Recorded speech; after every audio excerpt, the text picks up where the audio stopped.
তেজপুৰতো ৰাজীৱ ভৱন দেখা গৈছে যে পোষ্টাৰ ফালিছে আপুনি কৈছে ইতিমধ্যে সজাইছে বিভিন্ন জায়গাত হৈছে আচলতে এই ধৰণৰ প্ৰৱণতা যে প্ৰতিবাদ কৰিছে ঠিক আছে কিন্তু পোষ্টাৰ বেনাৰ বা ৰাজনৈতিক দলৰ কাৰ্যালয়ত গৈ কৰা মই ক'লোৱেই মই আগতে ক'লোৱেই যে আমি মোৰ ৰাজনৈতিক জীৱনত এনেকুৱা ধৰণৰ ঘটনা দেখা নাছিলোঁ অসমত বিশেষকৈ ইয়াৰ আগতেও তেওঁলোকে এবাৰ আমাৰ কাৰ্যালয় ঘেৰাও কৰি পাথৰ মাৰিছিল আৰু এইটো দ্বিতীয়বাৰ হ'ল যে এনেকুৱা ধৰণৰ কিছুমান অপ্ৰীতিকৰ ঘটনা তেওঁলোকে মানে কৰিবলৈ চেষ্টা কৰিছে যিহেতুকে তেওঁলোক চৰকাৰত আছে যদি আমাৰ কংগ্ৰেছ দলৰ পৰা কিবা ভুল হৈছে বা কিবা হৈছে তেওঁলোকে আইনগতভাৱে ব্যৱস্থা লোৱাৰ তেওঁলোকৰ হাতত উপায় আছিলে আৰু কেতিয়াবা শ্লোগান দিছে সেইটো মানি ল'ব পাৰি কিন্তু আহি যিসকল ব্যক্তিয়ে এই কাৰ্য কৰিছে আৰু দেখিবলৈ পোৱা গৈছে যে তাৰে বেছিভাগ তেওঁলোকৰ বিজেপি তেওঁলোকৰ অত্যাচাৰটো অলপ বেছি হৈছে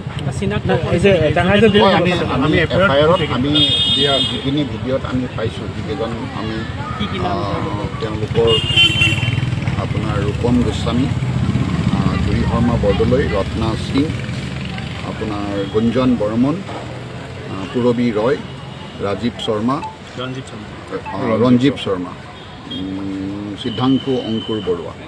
আমি যিকেইজন ভিডিঅ'ত চিনাক্ত কৰিছোঁ আৰু ভিডিঅ'ত